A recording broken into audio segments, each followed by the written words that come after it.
Welcome to the Indian Sun. I'm Indira Lystrom.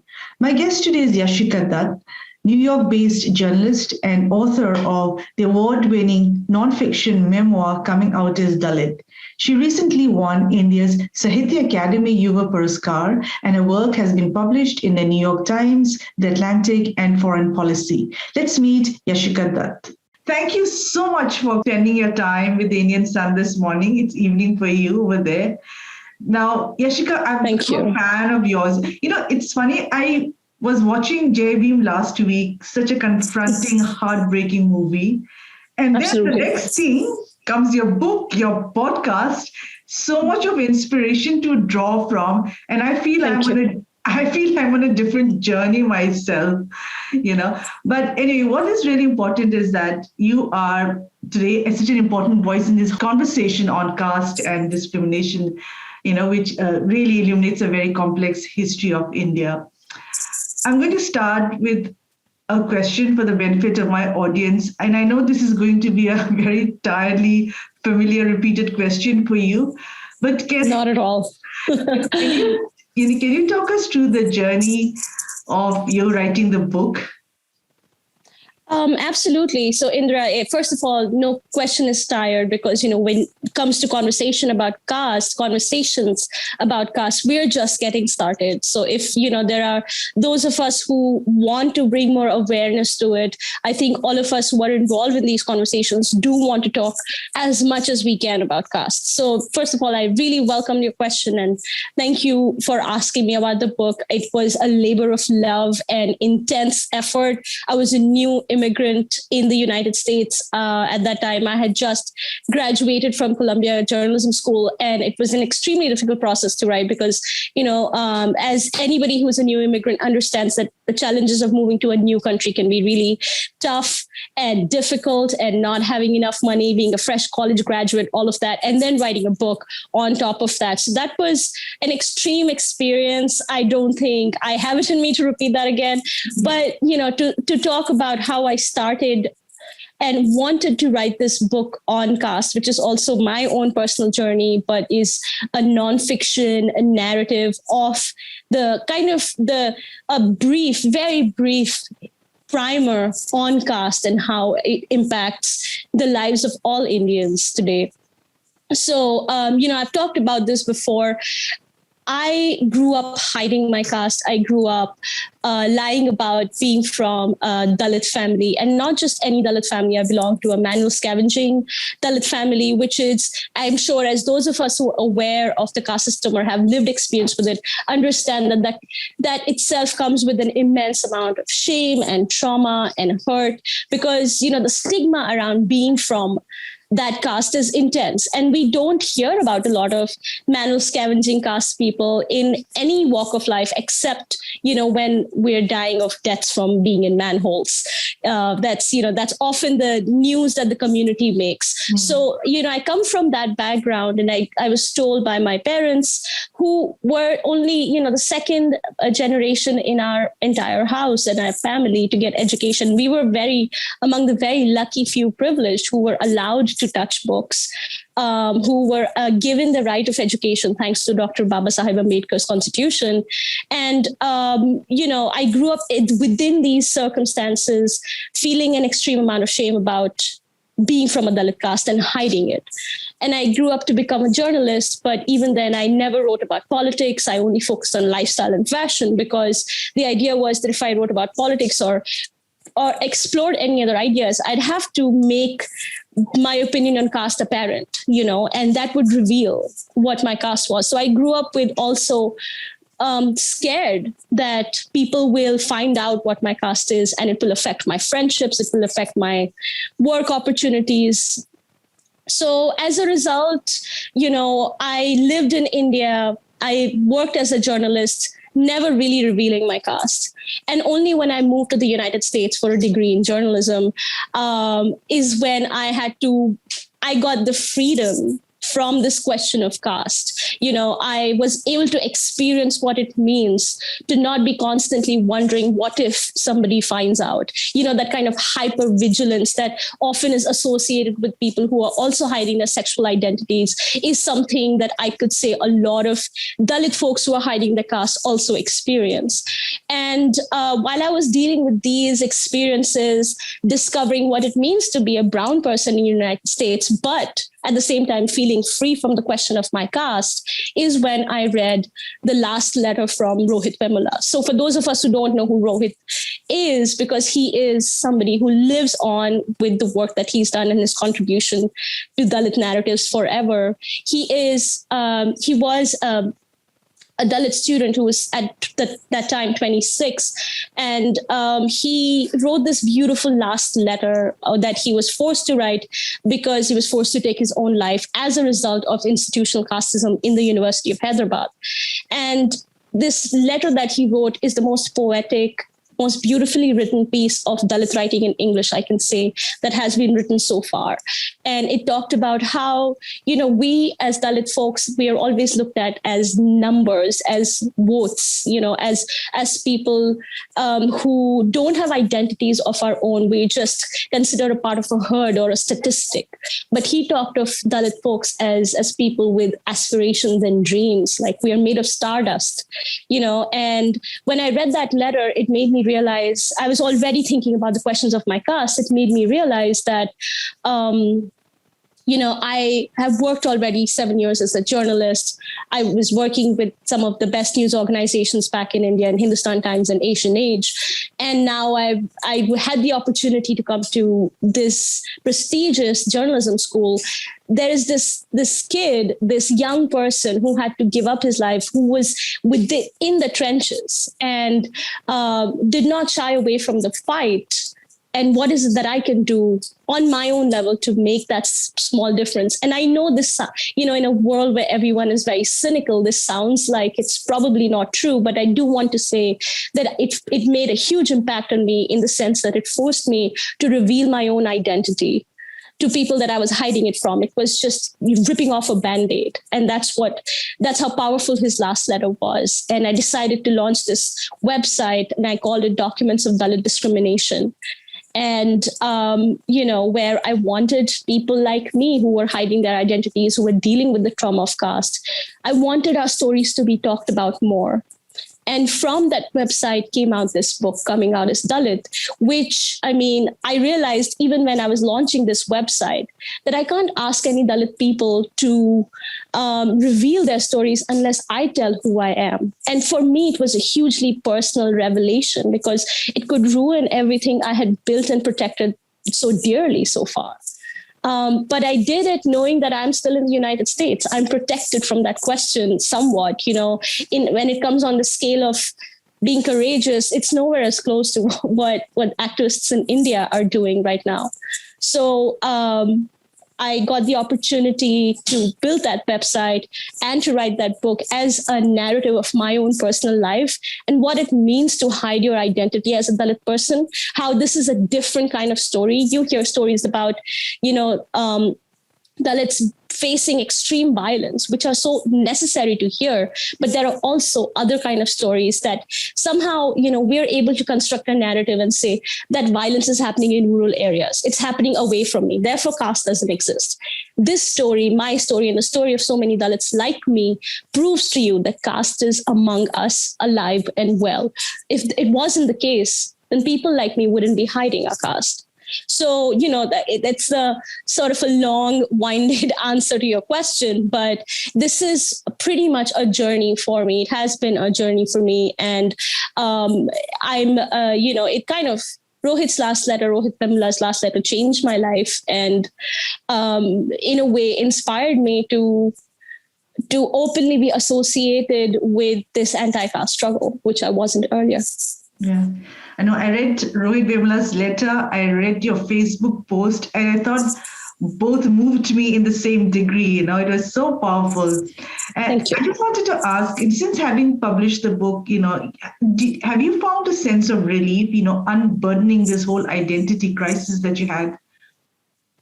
Oh, yeah. The book itself seems like it was published decades ago. It's only been about a year and a half since it came out. But, COVID has changed us all and warped our idea of time in any case. But absolutely, I remember even within the process of writing the book, we hear constantly that writing is so therapeutic. Writing is a way of unburdening ourselves as it is. And I wasn't just writing a journal. I wasn't writing for my therapist. I was writing for the entire world. So, and I revisited that manuscript about 3 or 4 times, revisited that kind of personal, painful moments in my life several times over and over. So it did lead to a sort of distance from my own life. I had to, in order to write a book that I could be proud of, I had to maintain some objective distance from it. And in the book, I talk about, how my caste, for me, felt like I was dragging a carcass on my back. And I had dragged it around for so long that it felt like it had fused with my skin. And when not just with the book, but when I wrote that Facebook note and I revealed to the world that I am Dalit, it was like a massive unburdening. It felt like finally I'd lifted that weight off my shoulders, the dead animal of caste, which, has symbolic meanings for the Bhangi caste as it is, and set it down. I was no longer burdened by that. And I think I'm still reeling with the effects of that unburdening. It's been 5 years since I first wrote that Facebook note that you mentioned, where I declared to the world that today I'm coming out as Dalit. And it's 2019 is when the book came out. And since then, I'm constantly still unearthing and uncovering the effects of leading this double life and what it means to truly be yourself and find your voice and not be ashamed of who you are. There is a conversation that's happening in India right now where a lot of people are like, why are you proud of your caste? But, what's important to understand is that I'm not proud of my caste. I'm proud of being who I am. As a product and parcel of Indian society, this caste is my identity, whether I want it or not. People will identify me as a Dalit person. They will put me on a scale of descending order of contempt, as Ambedkar had called it. It's not a choice I have to make. The choice I can make is how I'm dealing with that identification. And I'm just dealing with that identity with pride. I'm not going to choose to be ashamed about who I am. So it's not necessarily saying that I'm proud of being Bhangi. I'm proud of who I am, and that happens to be a Bhangi person, a Dalit woman. So, there are different dimensions to, this pride and this unburdening that comes with declaring to the world what caste you're from. And like I've mentioned earlier, this is a long tradition of passing. A lot of communities across the world engage in this, this sort of practice where if they're able to pass off as a person from an oppressor identity while being marginalized, then they do that because it's important for people to survive. So it's definitely unburdening of that's still having consequences to this day for me. 5 years later. Yeah. Before I come to some other questions related to the important topic of caste, I just wanted to know, do you think there is a challenge for the publishing industry to create that space that that men and women can tell stories? Absolutely. I mean, how many Dalit writers have we seen in English with published books? Very few. I mean, I do not absolutely want to mention here, there is a huge body of Dalit literature in many languages, whether it's, Telugu, whether it's Marathi, whether it's Hindi. We've had like Dalit authors write and publish. But whether we want it or not, whether we like it or not, English remains that universal language of the world. And English also has this complicated history in India. It's something I talked about in the Ausasia session as well. So, how many Dalit writers are writing in English so that we are able to translate our stories to the world? How many translators are looking at Dalit ideas, looking at Dalit stories and translating them from different languages to make it globally accessible? so that we can talk about this kind of ongoing form of oppression that exists in Indian societies today. It is absolutely the duty and responsibility of publishers to look at their rosters and see, well, if we want to be truly diverse, if we want to truly be representative of the Indian society, then it's not just how many women authors we are publishing. We have to talk about how many marginalized identities authors we are publishing, whether they are Dalit, whether they are Adivasi, whether they are Muslim. We have to talk about different stories, because otherwise you just have this one single idea of India across the world. People just think that we are a majority Hindu country with no other identities that exist. We have to talk about different aspects of our lives that create the multicultural society that we are. I find your arguments on merit and reservations so compelling, because marginalization is something that's familiar to me as well, coming from the Northeast. We often Absolutely.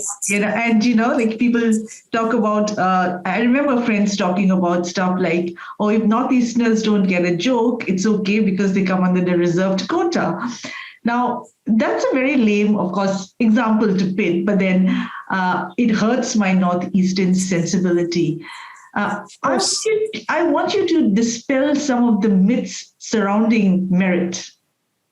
That is such, I want to say, Indra, that's a really pertinent example, because this is literally what we grew up listening, in college, while on the way to college. In India, we know the road to college starts when you're 14. You have to start thinking about what college you're going to pick. So that's whole idea that you don't have to worry if you're SC, ST, or from the Northeast, you will just coast through. And people just forget that this, the privileges that have been passed on to upper caste people in terms of the right to education. Brahmins, Kshatriyas, Vaishyas have never been beaten or burned or mutilated or brutalized for touching books. They have never been stopped from accessing education. That privilege of education always has rolled from generation to generation. I've talked about this in the reading that I did from my book in the session as well, where I talked about, how it's cultural capital, Bordeaux's idea of cultural capital that is passed down from generation to generation. Whether, if you're a Brahmin person, most likely no one is stopping you from getting an education. No one is calling you talentless. No one is calling you meritless. And the argument for reservation exists because it is a policy that is going to counter social exclusion. And despite reservation, despite, affirmative action, let's just call it for what it is. It is affirmative action that exists to give opportunities to marginalized folk who have been kept away from institutions of learning. Even with reservation, now Dalit students face this kind of extreme humiliation, bullying, ostracization, discrimination within universities. Reservation is just an affirmative action policy that exists in public universities, public schools, government jobs, which first of all barely mark like the entirety of the entire sphere of what Indian society constitutes.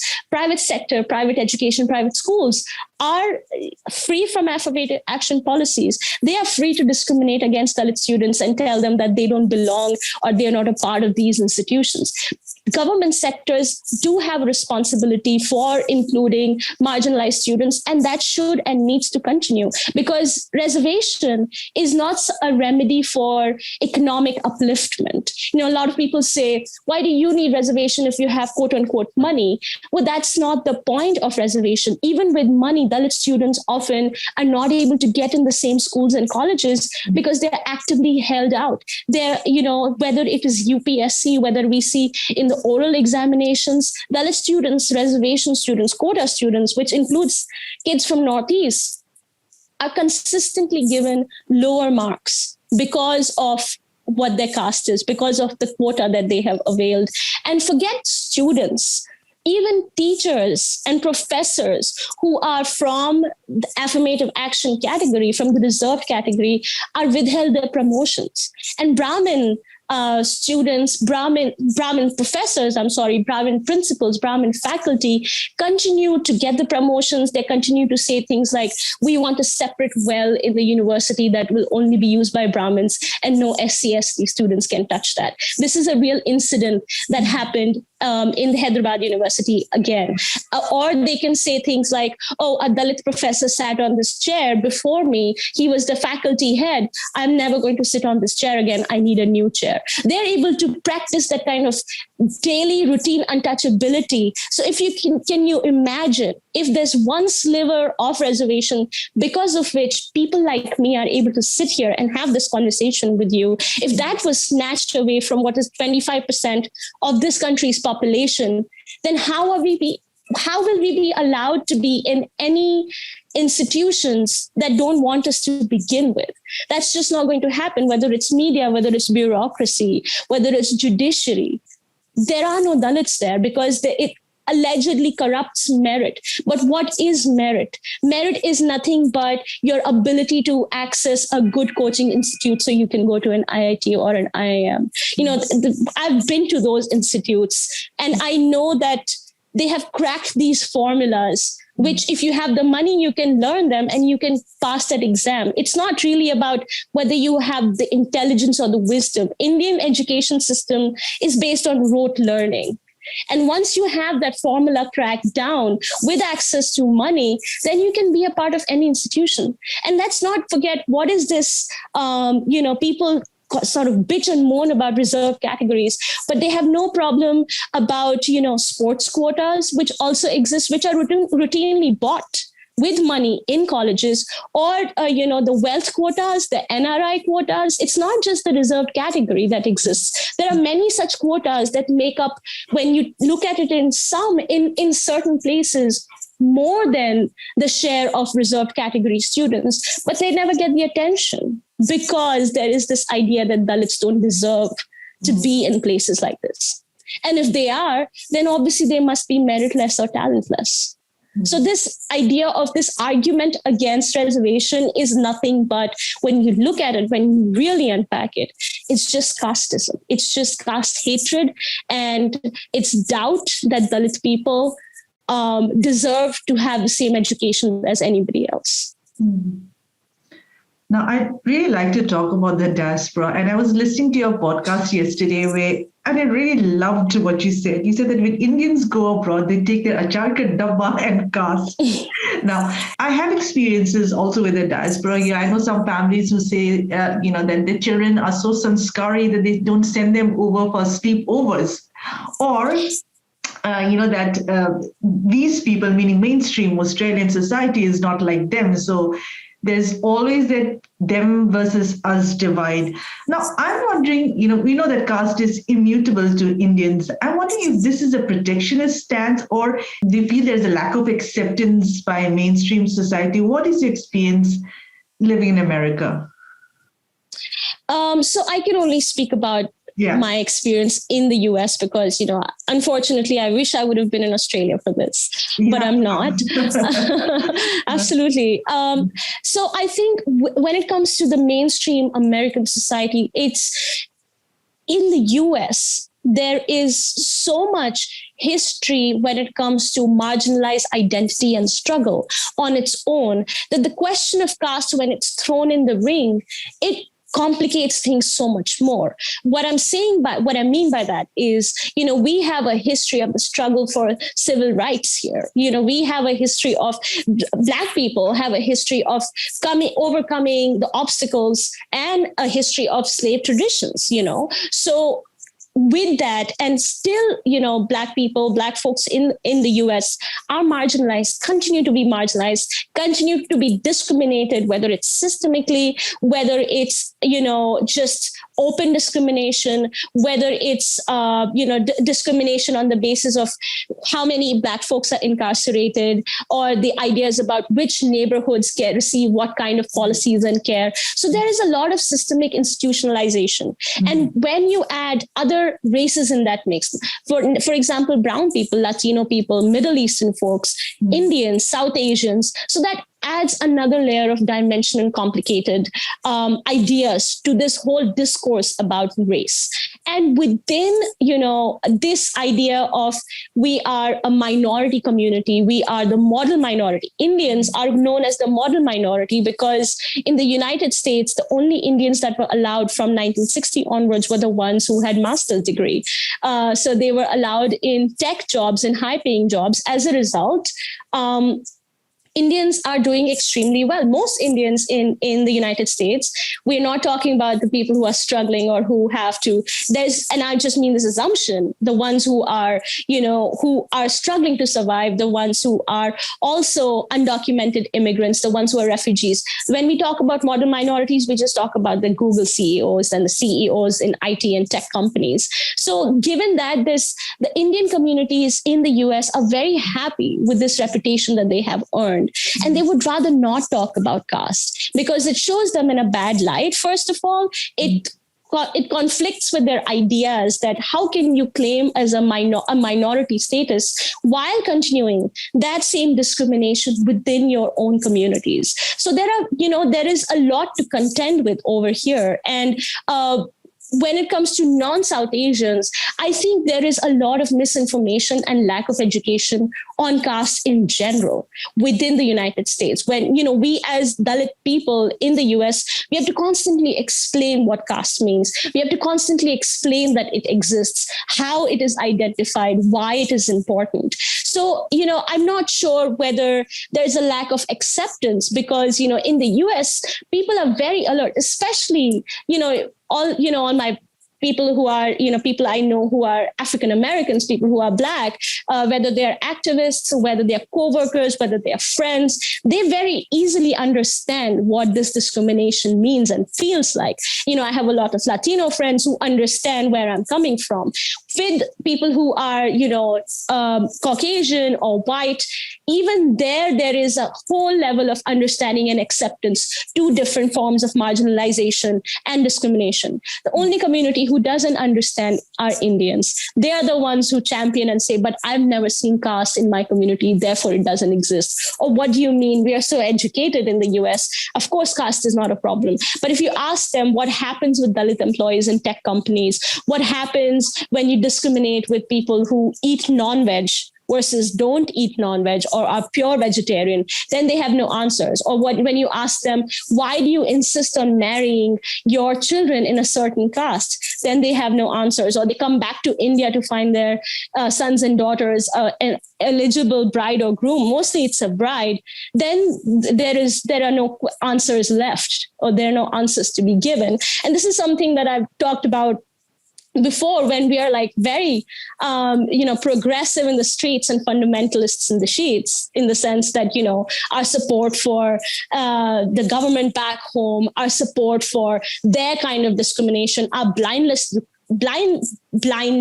to caste, and at the same time being very happy in saying that we are minorities, and which is true. I'm a brown person in the US too. I'm also identified as an Indian. I understand the racism that comes with it, but shouldn't that make us more sensitive to caste instead of saying it doesn't exist within us, is my question. Mm-hmm. You've been living there for some years now. I'm wondering if you still get asked about caste. Does it bother you? And what do you think needs to be done? It doesn't bother me because I really feel that this is our opportunity to highlight and hold people accountable. I think, with our location outside India is how we can use this power to hold people back home accountable. So I'm not really tired about talking about caste. I'm not tired of talking about caste because I feel that for the first 30 years of my life, I hid that aspect of my life. Now, finally, I have a chance to talk about it. I have a chance to express this extreme marginalization that people face. Now we have a chance to talk about the atrocities that people are facing back home. And I feel that at least, not everybody, but there is a portion of the American public that is extremely sensitive to these issues and these problems. So I think there is some merit in discussing these topics, especially, in the university circuit or students or who are becoming more aware of exclusion and discrimination within different communities, whether it's regard to race, sexuality, or gender or caste, they are more open to these ideas. So I think the first thing that needs to change is information. As your viewers might know, there's the Cisco case, which is currently in courts right now. That might be it has the potential of being a landmark case in terms of how, the American courts might look at caste, whether caste can become a protected category. And if that happens, even on a state level or a federal level, then it completely changes the ball game. Then people know that like sexuality, like gender, like race, this is a form of exclusion. And Indians coming into the US know that they don't want to mess with it, because if they do, they will be held accountable. And that's what we want, because so far, Indians and upper caste Indians, dominant caste Indians have been allowed to go unchecked, which is how these two Brahmin employees of Cisco were allowed to discriminate against this Dalit engineer. And we've heard dozens of stories, if not hundreds, that have come out since the Cisco case where people have said, I faced the same kind of discrimination and I cannot talk about it. Otherwise, I'll lose my job. So we want those people to be held accountable, first of all. And do you think that, protests which are a part of the Black Lives Movement is challenging the caste script? I think, this is a more nuanced question. And I definitely, I think that there is an effect that can be related to that. But, when Black Lives Matter protests were happening, a small section of the Black community said, let's keep the focus on Black lives, because that's where the movement originated from. Of course, movements across the world have been inspired and have always been inspired by the struggle of Black people. Even back in the 1900s, late 1800s, where Ambedkar was inspired by, and was in correspondence with Du Bois, W.E.B. Du Bois, the great Black thinker and intellectual, and they had a relationship. And in the 60s, the Black Panthers inspired Dalit Panthers back in India. So those relationships have always existed. But directly, the response to Black Lives Matter has been that there is now an open acceptance of protests. There is an open understanding that if the public, the people, are about to, or have to take a stance against discrimination, then that's an okay thing to do. And the effect of that, especially in India, is now that people are, happy to say Black Lives Matter, which they should be. But the question is, like we saw with the Indian cricket team, they're taking a knee for Black Lives Matter. And it was discussed in Australia and elsewhere. Why have they never talked about caste? In fact, many team members have engaged in, using caste slurs against, and there's a history of discrimination of people like Vinod Kamble, who was from a lower caste background within the team itself. So it's pretty ironic to see how the Black Lives Matter protests have been sort of appropriated back in India by the dominant caste people so that they're able to appear woke or cultured or with the social moment, but they're not really willing to look at what's going on within their midst. So it really makes you wonder, how real is this solidarity? How, where is this coming from? Is this coming from a place of not wanting to be left behind when it comes to this cultural race? Or is it really coming from a place of how you feel about Black people, but ignore how you feel about Dalits in India? So yeah, that's the long and short of it. Yeah. Now, just to understand a bit more, what shape is this discourse on caste going in, say, 2021? I think, there are lots of dimensions to that question. We have come a long way in the sense that there is this conversation happening right now between you and I. We are sitting here talking about caste. This is something that didn't exist so openly, let's say 5-6 years ago. So that change has come about.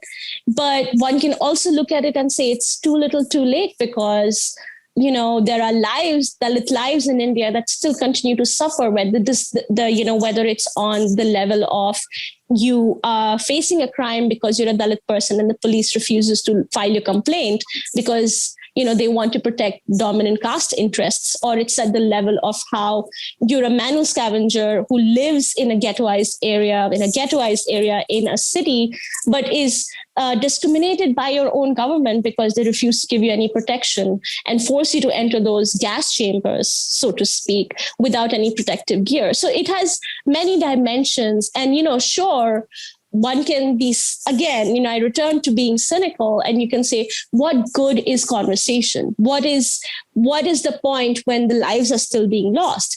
In my opinion, I think these both things go hand in hand. When you create a cultural conversations, oftentimes that results in direct action in policies and public opinion and how people perceive these issues. And they sensitize people more towards taking action around, especially when it comes to being anti-caste. So, there is a lot that remains to be done, but we have come a long way in terms of at least acknowledging that caste is a problem, especially in diaspora spaces, where this conversation was for 20 years, for 30 years, at least, decades. Diasporas in Australia, in the UK, in the US that are Indian have continued to be predominantly upper caste, and they've continued to discriminate against Dalits. So I think that definitely is going to at least be checked, if not stopped entirely. So yeah, conversations matter, and public opinion and having these ideas out in the public sphere really makes a difference. It's not everything, but it's a huge part of what we can do to create awareness around caste. So at least when, something happens with, a case of violence happens, then people are not going to question what does that have to do with caste. At least we'll have that understanding that this is a caste-based crime, and that's how this should be dealt with. I have time for 2 more questions. I'm going to ask you one. I'm very curious about what projects you have that you want to return to, or things you haven't been able, to get to yet. So the project, coming out as Dalit for me was always a long-term project because it is as of now available in print only in the Indian subcontinent. So I'm hoping to bring it to Australia and the UK and the US. So on my list of projects, that's my number one priority in terms of how to make it more accessible. And like I mentioned earlier, writing this book was an extreme effort for me. So I'm not working on any books at the moment, but I'm going to continue doing the journalism that I've always done. And especially in the past few years, as I've pivoted more towards focusing on caste. So I want to continue, and I'm going to continue writing more stories about caste, whether it pertains to culture or, whether it pertains to the discrimination that we see around us, the developments in the diaspora communities. So my hope is to just, have more reporting on an international level around caste issues. And what habits help you most as a writer? Sorry. Habits. Wow. I think my habits change depending on the project. I'm not really the type of person who can say that I will stick to one particular habit for years and years and never change that.